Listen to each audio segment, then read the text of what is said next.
Hello friends, welcome back to our YouTube channel How to Guide. Today in this video let's learn about how to install Discord app in our Android. So let's get started. At first, we need to go to Play Store app, so here it is. Now we need to search for Discord app in the search bar at the top. So let's search for Discord. Now this is the Discord app. Now in the right we can see this install button, so let's tap on this.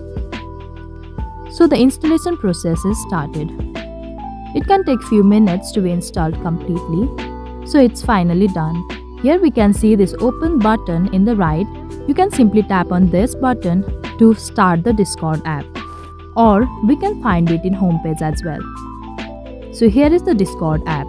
So this is how you can install Discord app in your Android. I hope you like the video. Please do like and subscribe. Thanks for watching.